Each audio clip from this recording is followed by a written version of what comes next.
go off and they would talk and they would say, I knew your father, Kofi. Well, I knew Kofi's father, Kwasi. Well, I knew Kwasi's father, Kumla. Well, we don't know his father, but my father knew his father. And they would go until they could get back to 8 generations. And if they could say that I knew, or my father knew, or my grandfather knew that individual, that said to them that their family had not been taken into slavery along the way. And that was a matter of pride and celebration for them. Well, that practice has continued down to today, just so that they can continue to know who was my family. What is the legacy, if you will? Because, in Ghana and in much of Africa, many of the people still live in bush villages. I did when I was there for 3 years. And so it's important for them to tell their stories so that the stories continue to be told, so they know who they are and whose they are and why that's important. What I experienced there is exactly the kind of stuff that we find in the Scripture that Don referenced. It's actually in Deuteronomy chapter 26. There's a phrase that begins, my father was a wandering Aramean. He went down from the land that he knew to a land that he didn't know. And that's Abraham. Earlier in the book of Deuteronomy, there's a teaching that says, when your son asks, tell him. And what they were to tell the son, the children, the laws, and the reason we have the laws. This is our legacy. This is who we are. This is why we do what we do. The story of Siddhartha. Hermann Hesse wrote a story about Siddhartha because it reflects another piece of an historical tradition. It's not necessarily the true Siddhartha, which lies behind, I believe it's Buddhism, but that story is there to help remember who we are and what we were at one time. Now, Don mentioned letters to my sons. I did not set out to write that book. I have 2 sons. They're now 28 and 24. I guess it was about when they were 18 and 14. They would come to me and say, Dad, our friends can't believe that you're a minister. And my first inclination was to say, and what did you do at school today? And they said, no, it has nothing to do with that. It's just that I'm progressive, liberal in my theology, and that just kind of puts me where a lot of people are not where I was.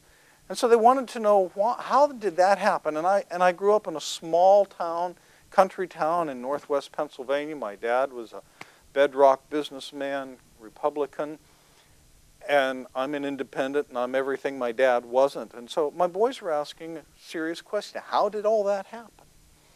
And so I literally wrote 23 letters to them explaining who are the people that shaped my life? How did I get to this? Why did I do that? And I was even surprised by some of the answers that I came up with. I mean, just really surprised.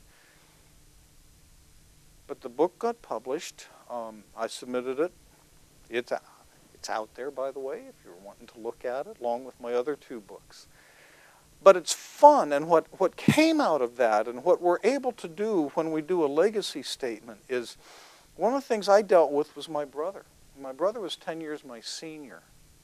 He was also a tremendous athlete, had over 100 college scholarship offers, but he was an alcoholic. And he died at the age of 33. My sons never met him. And my brother's kids were 9 and 6 when he died, and what they heard for most of their life was your dad was an alcoholic and no damn good. I knew differently. And so that was one of the stories that I wrote. I took that dark part of our family history, and I wrote about that so that his kids know the other part of what their dad was like, so that my sons know what my brother was like. Yes, he was an alcoholic, but I've struggled with depression throughout my professional career. My parents were depressed, but we didn't talk about it. Just put it away. I couldn't do that. And so I've shared a little bit about that too, so that my sons know what to look for, what to be aware of.